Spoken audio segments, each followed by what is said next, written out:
L'Agence des Nations Unies pour les réfugiés s'alarme du renvoi par le Cameroun de réfugiés et demandeurs d'asile nigérians. Ces derniers s'étaient réfugiés dans le pays pour fuir les violences de Boko Haram.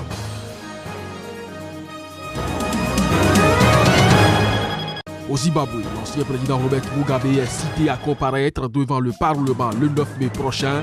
Il doit s'expliquer sur la disparition de diamants d'une valeur de 15 milliards de dollars.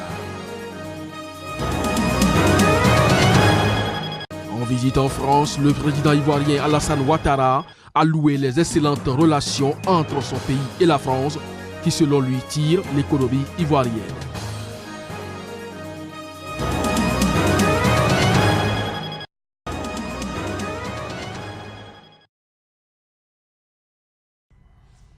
Selon les chiffres rendus publics par le Haut Commissariat pour les réfugiés, 385 Nigérians ont été forcés en 2018 de retourner dans leur pays depuis le Cameroun. La majorité d'entre eux ont été contraints de rejoindre le Nigeria durant le mois d'avril. Le 10 avril, par exemple, le HCR a noté que 160 réfugiés et demandeurs d'asile nigérians qui avaient fui vers le Cameroun en 2014 ont été expulsés vers l'État de Borno au Nigeria. Le 17 avril, ce sont 118 demandeurs d'asile qui sont arrivés au Nigeria après avoir été chassés du Cameroun 2 jours plus tôt. Tous avaient fui leur pays pour échapper aux exactions du groupe djihadiste Boko Haram. Au total, 87 600 Nigérians étaient enregistrés comme réfugiés au Cameroun par l'agence onusienne du HCR. Cette dernière appelle encore une fois les autorités camerounaises à s'abstenir de renvoyer d'autres Nigérians et à assurer la protection à ceux qui fuient l'insécurité et la persécution au Nigeria.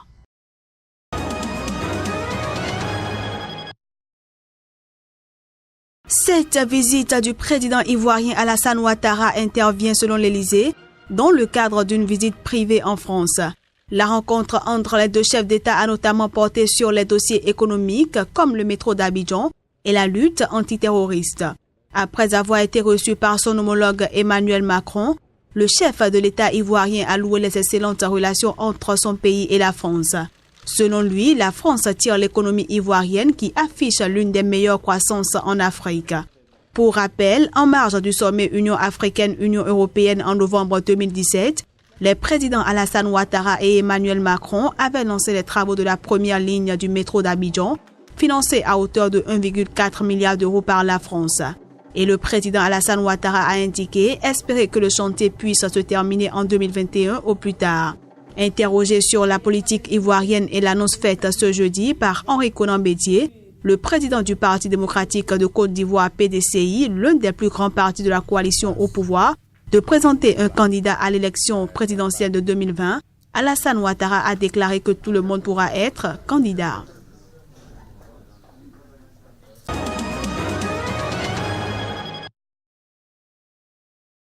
Henri Konan Bédié a assuré lors d'un débat que son parti, le PDCI, entendé Parti démocratique de Côte d'Ivoire, présentera un candidat à la prochaine élection présidentielle devant se tenir en 2020. Le PDCI présentera en RHDP un candidat en 2020. Un candidat à l'élection présidentielle de 2020 en souhaitant l'appui de ses alliés. Désormais, au lieu de parler du parti unifié, il conviendrait de dire maintenant Rassemblement des oufouettistes pour la paix et la démocratie, car tel est le nom que nous avons donné au parti unifié.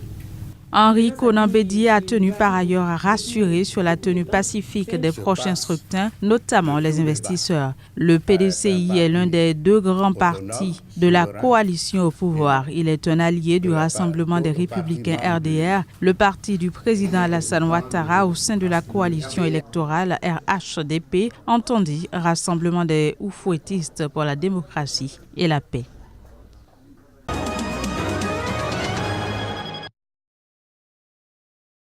Robert Mugabe a été convoqué par le Parlement zimbabwéen pour le 9 mai prochain. Il doit s'expliquer sur la disparition de diamants d'une valeur de 15 milliards de dollars, selon le président du comité parlementaire en charge des mines et de l'énergie. Les députés veulent l'interroger sur des propos tenus en 2016, dans lesquels il regrettait que son pays avait perdu 15 milliards de dollars de revenus diamantifères à cause de la corruption et de l'évasion des capitaux pratiquée par des compagnies minières étrangères. La commission du Parlement chargée de ce dossier a déjà sommé plusieurs anciens ministres, chefs de la police et hauts responsables de l'administration de venir témoigner. Dans un rapport publié l'an dernier, l'ONG Global Witness avait accusé les dirigeants zimbabwéens d'avoir détourné pendant des années les profits tirés de l'exploitation du diamant pour financer la répression de leurs adversaires politiques. Selon Global Witness, les services secrets zimbabwéens ont ainsi détenu discrètement une partie du capital d'une entreprise qui extrait des diamants dans la mine de Marange, située à l'est du pays.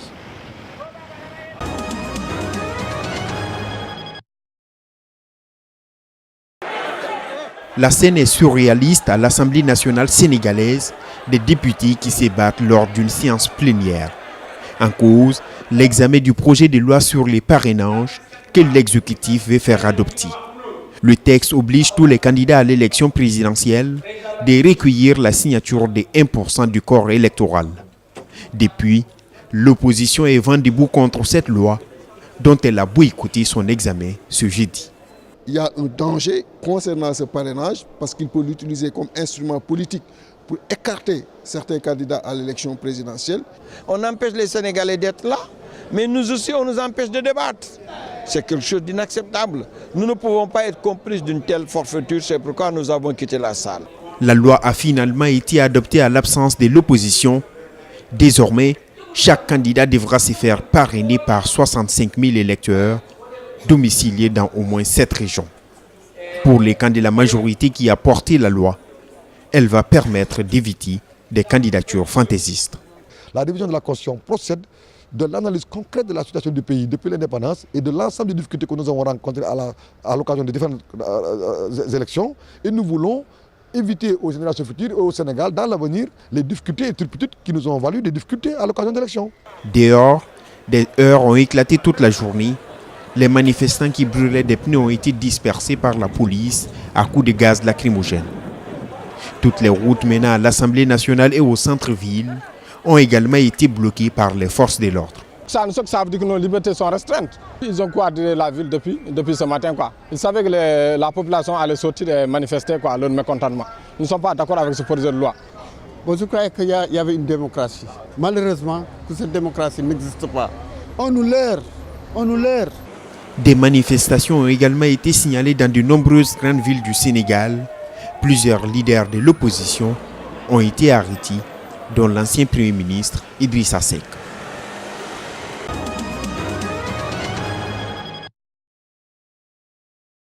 Le Congo s'est félicité à travers un communiqué du gouvernement d'avoir répondu à l'ensemble des critères pour être éligible à un financement de son programme économique et financier par le Fonds monétaire international et ses partenaires internationaux. Jeudi, la directrice générale du Fonds monétaire international, Christine Lagarde, a annoncé la conclusion positive d'un accord avec les autorités du Congo-Brazzaville sur un programme pour relancer l'économie du pays, un accord qui sera soumis à des exigences de gouvernance pour rompre avec les pratiques du passé. Le projet d'accord avec le Fonds monétaire international doit encore être ratifié par le conseil d'administration du fonds, à l'issue duquel seront connus les financements concernés.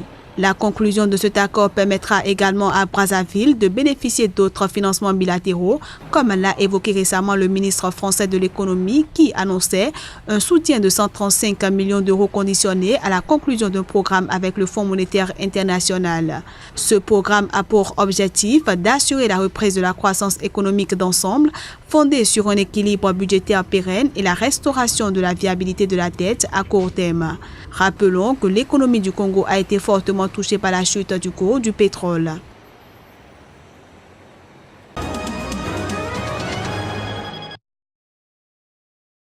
Dernier monarque absolu d'Afrique, le roi du Swaziland a annoncé que son pays changeait de nom pour s'appeler Eswatini, son nom d'origine qui signifie le pays des Swazis en langue swati. Cette décision a été rendue publique ce jeudi à l'occasion du 50e anniversaire de l'indépendance de ce petit État d'Afrique australe. Selon Mswati III, tous les pays africains ont repris leur ancien nom, celui d'avant la colonisation, à leur indépendance. Et le Swaziland est le seul pays à avoir conservé son nom de l'époque coloniale. Ancien protectorat britannique, ce petit pays montagneux, enclavé entre l'Afrique du Sud et le Mozambique, a accédé à l'indépendance en 1968. Au pouvoir depuis 1986, le roi Mswati III est régulièrement épinglé par la communauté internationale et les ONG pour son train de vie dispendieux malgré la grande pauvreté de sa population ainsi que pour ses violations répétées des droits de l'homme.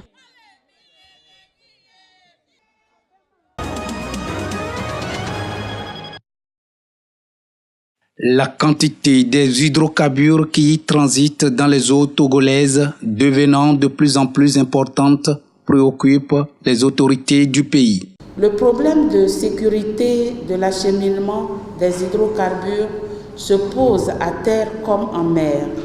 Le transport pétrolier maritime, par exemple, est confronté à différents risques, par exemple échouement, feu, piraterie, etc., dont le plus grave est le déversement de ces produits suite à un accident causant des marées noires qui ont des impacts très néfastes sur l'environnement.